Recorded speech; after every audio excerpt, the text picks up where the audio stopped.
Good evening, everyone. It's Dr. McCoy, and it's time for our weekly gathering. We gather at 7 p.m. Eastern Standard Time on Thursdays. So if you're joining after Thursday, that's okay. It's all right. I'm just glad that you were able to tune in. If you are live, welcome. If you're on the conference call line, you are welcomed as well. This is the last day of Black History Month 2024. And some of you requested more teachings as it pertains to Black history. And you know, I just also include American history because American history, Black history is American history. And so I believe that whenever you have requests, I try my best to honor them. I believe it's important because this is our space. So thank you for your request. So on this evening, I'm going to talk about the thoughts of Dr. W.E.B. Du Bois. In French, they say Du Bois. All right. And so this evening, we're going to focus on some of his thoughts. All right. So I gave people a little bit of time to come in. We usually meet about 30 minutes. It's 7:01. So I'm going to get started, but I can't get started without making sure that someone gets a copy of the book that I'm going to be looking at this evening, because this book is helpful, it's insightful, it's thought-provoking, and it's simply The Souls of Black Folk by W.E.B. Du Bois, or Du Bois. And so I'm going to ask a question so that I can gift one copy to someone. So today is February 29th. What does that mean? What does that mean? I said it's the last day of Black History Month, but there's something else special about February 29th, 2024. What is it? If you can answer that question, you will be gifted a copy of this book. What? You've got it. Congratulations. That's right. That's right. And someone on live on Facebook, they got it too, but you were first, and I'm sure they heard you first. So congratulations. You can just let me know where to send the book and you will receive a copy. I'm going to read from this book on this evening. Congratulations. So why do we have You're welcome. Why do we have leap years? Well, the most common explanation, my friends, is that it's to keep the calendar in step with the seasons. And in science class, we probably learned that it takes the Earth 365 days to orbit the sun, right? But it actually takes about 365.25 days. Did you know that? So adding an extra day once every 4 years keeps it balanced. So that's what the leap year means. So that's great, right? And so congratulations on the conference call line. And sometimes I know that on live when you're typing, sometimes I don't see it when you press send. But just know, in all trying to be fair, let's congratulate our sister on the conference call line. So just let me know where to send your copy. So then let's start getting into this book, The Souls of Black Folk. I'm going to open the book simply and give you some information based on just what the book shares about the background of W.E.B. Du Bois. Now, the W stands for William. You may already know that.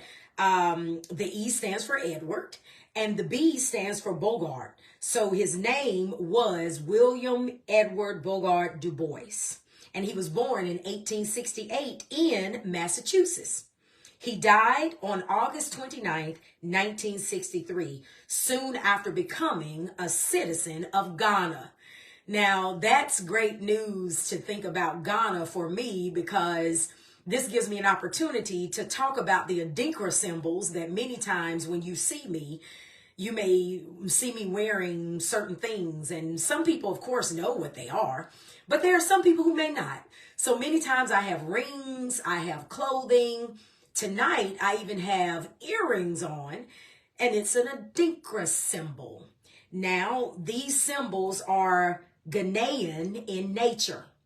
So W.E.B. Du Bois, he actually died in Ghana not too long after his citizenship, receiving or his citizenship as a Ghanaian.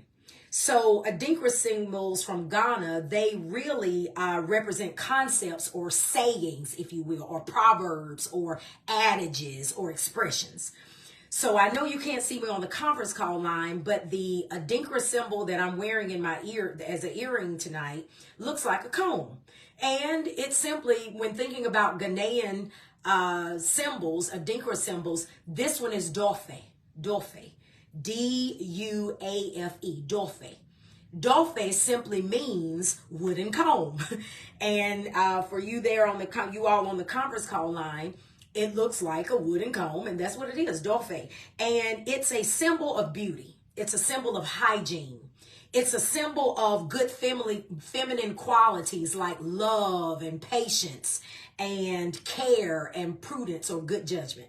So when you see me and others, and you may do it too, we're not the only ones, but when you see these symbols, just know that they have meaning.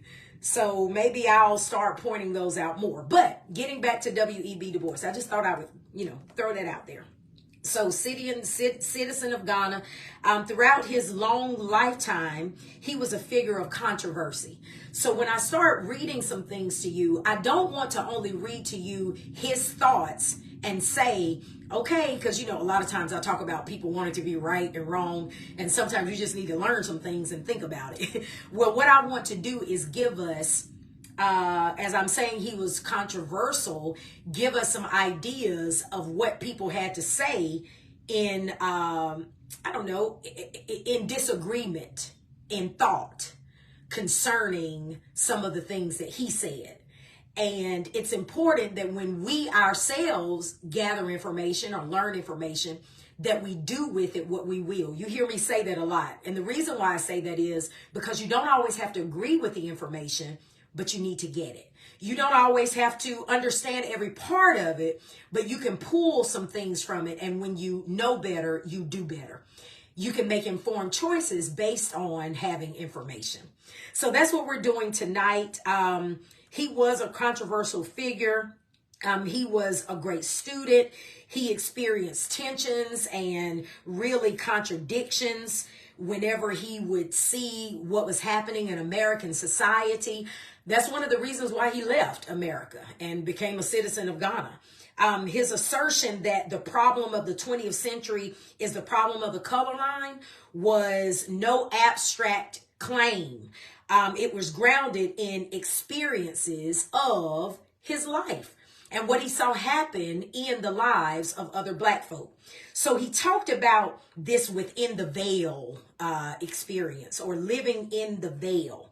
And what this was a metaphor. This was a metaphor that he used as a mental image of the unpleasant reality of segregation.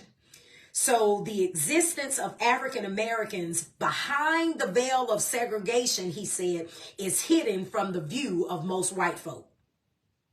This idea of being behind the veil is hidden from most white folk. But those who live behind the veil, those Black folk, those who live behind the veil, they also move in the white world. And so he felt that if he could help to uncover this veil existence, that it might help white people to see what Black folks see. Let me give you an example. Sometimes there are Black folk, and I was considering reading another book to you, and maybe I'll get to it, where there's a Black woman where she talks about what it's like to live as a Black woman in America. But imagine when he's talking about living this metaphor for this mental unpleasant reality of segregation.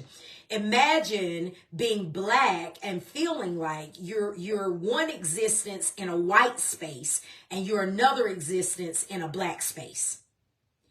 He thought that if white folk could get some type of an understanding of that veil experience, how black folk live behind the veil, but then they also move in the white world, that white folk could maybe get a glimpse as to this double consciousness. And I'll talk about that more, this double consciousness of the black reality. So I'll get into that just a little more. But with disturbing clarity, Du Bois identified and dared criticize the spoken and unspoken rules dictating the interactions between black and white America in the years following Reconstruction. So this book, The Soul of Black Folk, you can get a copy of it on Amazon. But this book was published in 1903, first published in 1903. And it contains really many essays previously having been published in journals and magazines. So what Du Bois achieves, even though there are people who disagree in different ways, what this book achieves is a portrait of black culture that commands respect. So there are some things that people may disagree with, but it commands respect because, again, it's helping readers to consider this veil and to consider this double consciousness. And that is not all it does, but in the scope of the time we have, that's the part I want to focus on this evening.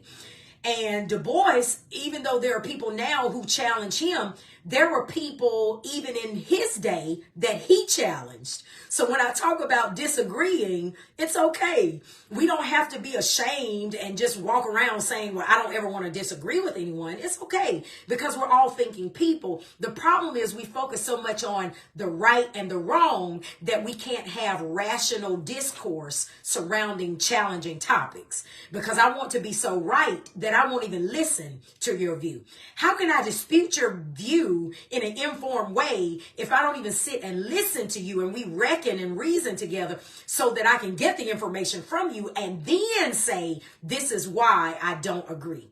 And we can agree to disagree because we're adults. So then this is what happened with Du Bois and Booker T. Washington, and also Du Bois and Frederick Douglass. Now, Booker T. Washington was indeed Du Bois's contemporary. So Du Bois challenged Booker T.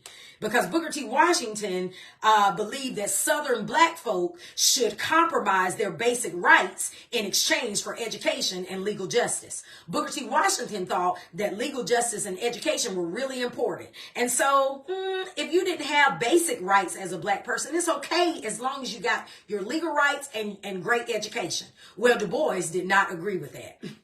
And he also did not agree with Frederick Douglass. You've heard me talk about Frederick Douglass. Now, Booker T. Washington is awesome to read as well. If you haven't read about or read anything from him already, you should get his book Up from Slavery. It's really a good book. I like to read all of these people's thoughts because, again, it helps for me to shape my thought in the current climate of 2024.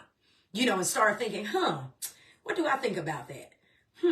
Okay, so he said this and she said that. And what do I think about that, as a person in America, modern day, whatever? What does that speak to current situations? And so he disagreed with Booker T. Washington. He disagreed with Frederick Douglass because Frederick Douglass believed that black Americans should integrate with white society. And W.E.B. did not agree with that at all. So W.E.B. Du Bois, he presented this double consciousness. So let me talk about that just a bit. I see you, Terry. Humility demands this kind of listening. There you go. So it's important for us to listen to one another. That's not the same thing as agreeing with one another, all right? So whenever I'm talking about these various things, I'm hoping that I'm simply giving you information. And I may share my opinion here and there, but I'm not you and you're not me. So you need to think for yourself in order to present your best self, in a world or even in a country. Sometimes that focuses so much on right and wrong that we can't come together and, create policies, that will help humans, regardless of all these isms. We can't come together and, be sure that our children are protected. we can't come together because, again, I want to be right.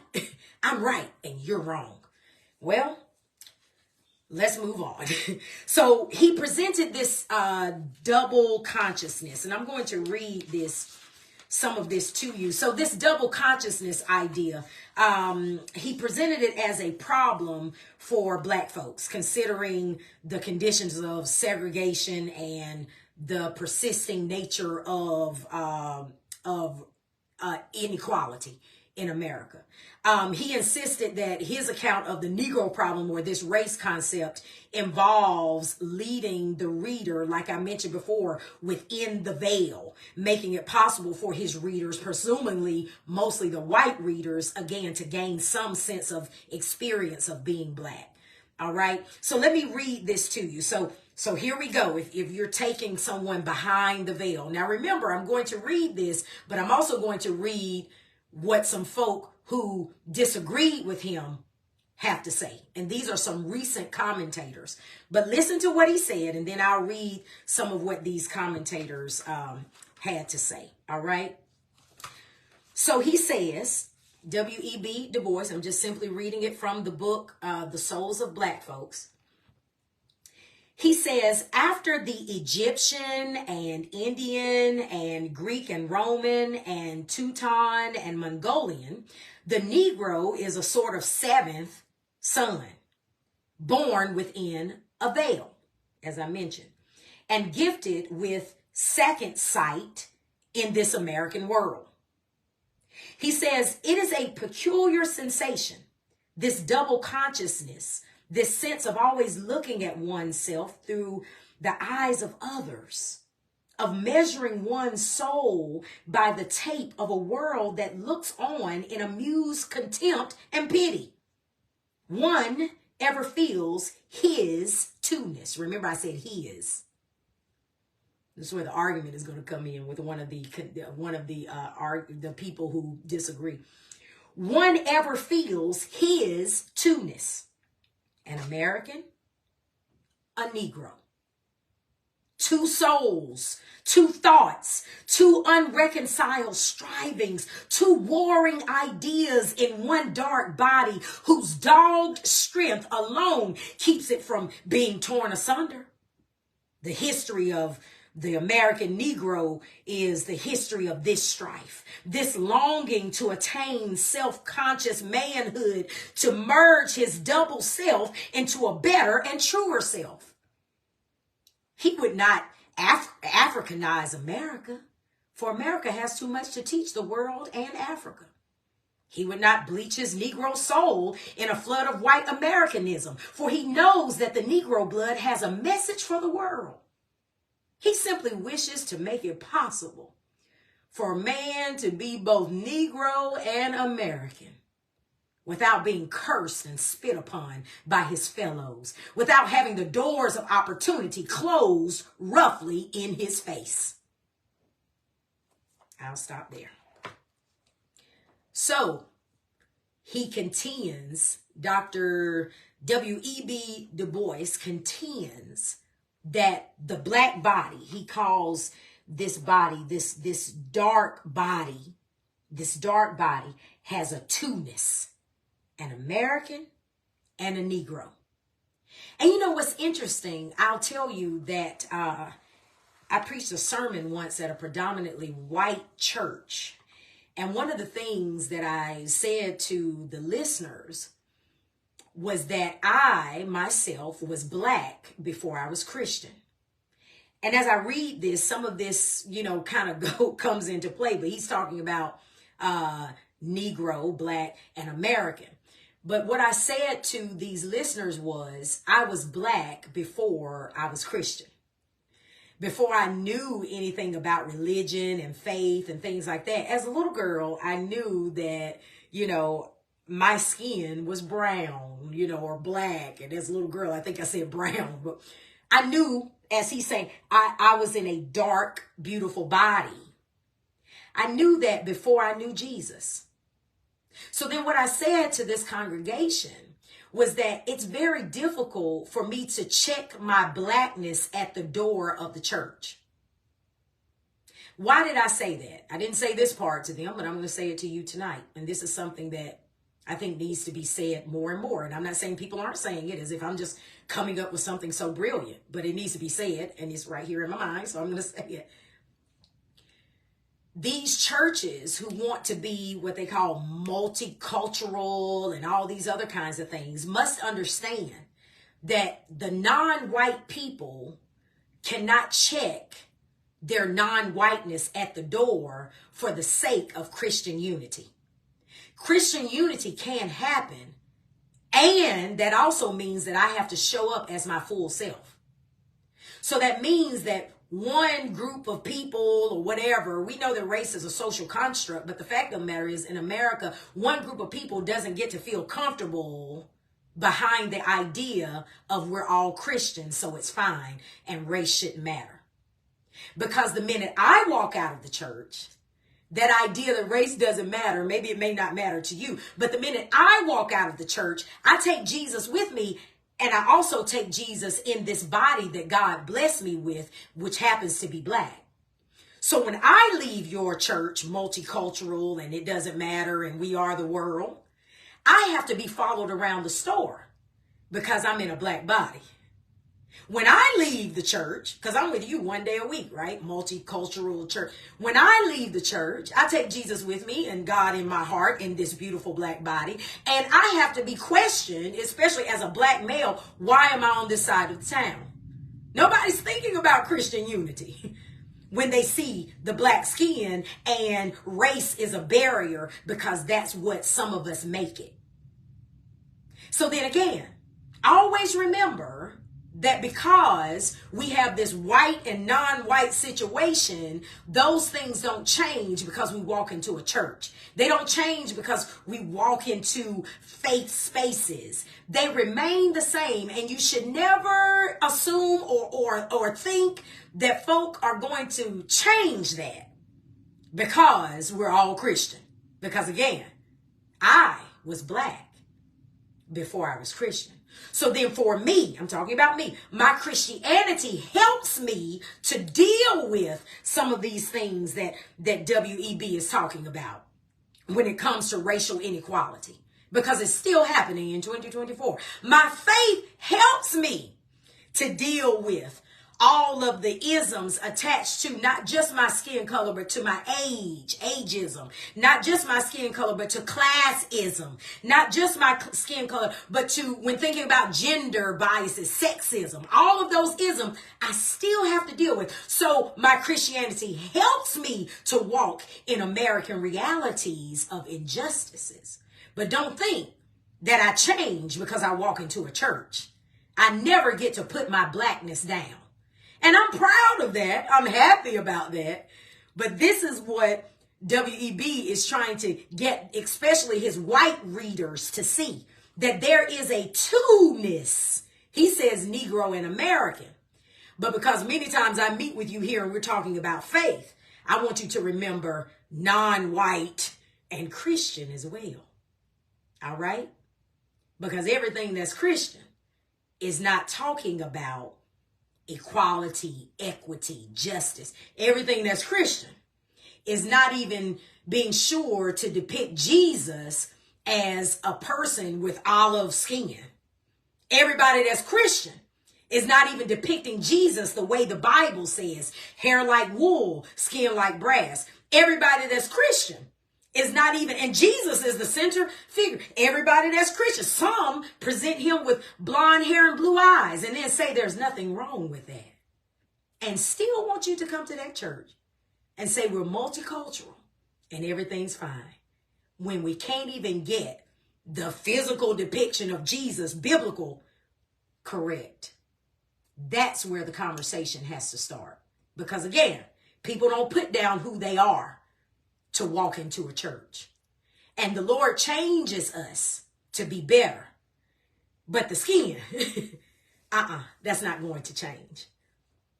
So everybody matters, and we must have hard conversations because people don't get to change that. And God doesn't intend for it to be changed because each of us are perfectly made in God's image. So then, when W.E.B writes about this, and he writes about this double consciousness, there are those who don't agree. I have two examples of people who are still alive. You can look them up if you want, all right? Two black people. I made sure I found a black man, a black male, and a black female.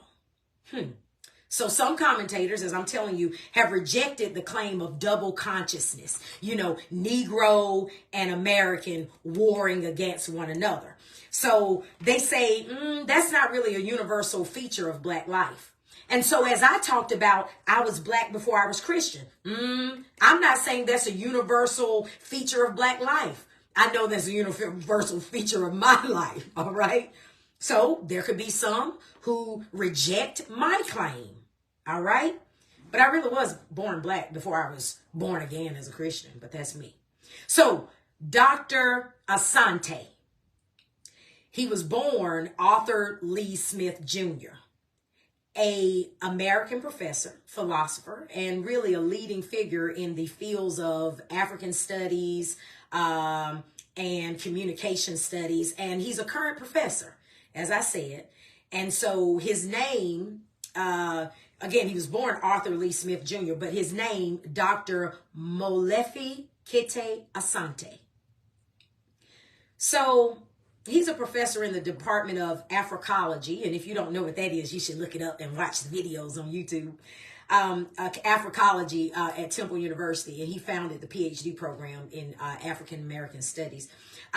So he discussed his own experience. Remember, you have your own experiences. He discussed his own experience, and that's good, growing up in Valdosta, Georgia in the 1950s. So this is what he said. He said the tightly knit community of Africans who lived on the dirt roads of Valdosta never saw themselves as intellectually or physically inferior to whites. So he's thinking that this double consciousness that Du Bois talks about, he said there existed no reference points outside of ourselves. Despite the economic and psychological poverty of our situation, Dr. Asante states flat out, he says, I was never affected by the Du Boisian double consciousness. He acknowledges his distinct circumstances by saying it might have been another matter if I had gone to school and to church with whites when I was younger. He says I might have suffered confusion. You know, he might have suffered double consciousness. He says, but I did not. So see, even in what I'm saying, there may be some non-white people, even black people, who would say, well, I grew up in a church that was of mixed races and I never experienced that. So see, maybe, you know, you have your own experiences, so it's all right. It's good to think about how people think, isn't it? Yeah. So when thinking about this lady, this brilliant woman, Dr. Darlene Clark Hine, she had something to say. She's an American author, still alive, former professor in the field of African American history and recipient of the 2014 National Humanities Medal. She said this. Remember when I said that two-ness and Du Bois used him? One ever feels his two-ness. An American, a Negro. Two souls, two thoughts, two unreconciled strivings, two warring ideals in one dark body. One ever feels his two-ness. Dr. Hine, she says, had Du Bois specifically included the experiences and lives of black women in his lament, instead of writing one ever feels his two-ness, if he would have included black women, he says he would have mused, she says he would have mused about how one ever feels her fiveness. So she's taking it to fiveness. If he would have included black women, her fiveness, Negro, number one, American, number two. She takes it farther. Oh, there's those balloons coming up on my... So that's the new thing, I guess, for updating your iPad. So those balloons came up. So I guess when I hold up 2 fingers, yep, there it is. Okay, let me hold up more fingers. So she says Negro, American. She says woman. She says poor. And then she says black woman. So that's 5. So what she argues is if Du Bois would have taken it farther than just saying his two-ness, talking about men, I guess just only including men, he would have discovered a 5-ness when it comes to to her, Negro, American, woman, poor, black woman. Interesting, huh? So critiques of Du Bois's conception along these lines have really become widespread. So that's why it's important for us to simply read about things and say to ourselves, and I say this to my students, I say, you know, when you read these books, you don't have to agree, but at least, you know, read it and consider what the author says and then start thinking for yourself. And then you may be led to write something. So just think what these 2 scholars have said, someone could actually build on them and create another book, considering what they said. So it's undeniable that this 1903 text, that's what this is, 1903 text is masculine in nature. That's undeniable. But this work does address, if once you read it, if you've already read it, then you already know. It does address some realities, perhaps for some black folk. You know, maybe it's not addressing the variety of sources of human social identity per se, but his conception was an attempt to capture the lived experience of black folk as black folk in the United States under the conditions of Jim Crow. So that's why it's just entitled The Souls of Black Folk. Black folk, the lived experience of black folk as black folk. Now, I believe that we might add to this, you know, the multiplying of consciousness due to the racial oppression that exists today. So we could add, you could add, that's why it's important to have the information. You could add to the multiplying consciousness. So the scholar, Dr. Hine, she mentioned a 5-ness, and then she was able to label it. What might you add? What type of consciousness might you add in light of racial oppression that exists today? We don't have Jim Crow anymore.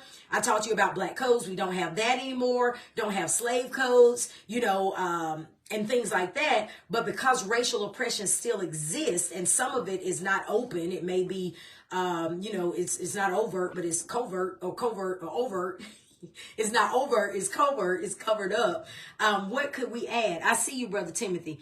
Outside of the 4 walls, on many occasions, we have constant reminder of who we are. There you go. And that is why this month, in one of our other gatherings, I mentioned to us, as you say, we have constant reminder of who we are.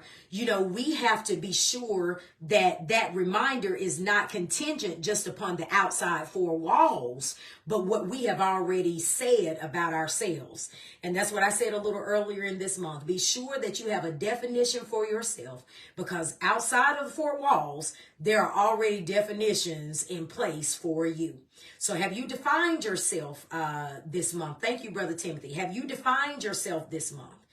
You know, now you can start thinking about your consciousness, you know, as you exist in the space where you are right now. And just continue to read. I hope that I have helped us this month to really just consider some great thinkers and how they provoke us in sometimes negative ways where we are just so angry that we don't know what to do. And then, you know, we may consider that angry. But really, sometimes that can be positive as well, because out of your anger, you could create something that future generations can benefit from. I know for me, I benefit from so many of these readings, and I hope that just because Black History Month is ending, I hope that you walk in the fact that Black history is 365 days a year, even in a leap year. And that's what we're in today. So continue to enjoy this February 29th. We won't see another one until 2008. Yeah, 4 years. So just reflect on this special day. And I hope that I've given you some information to simply ponder so that you can have a better life for yourself, for your family, and we can create a better life for even America and beyond. Blessings to you. I hope you have a good evening. Thank you for being here.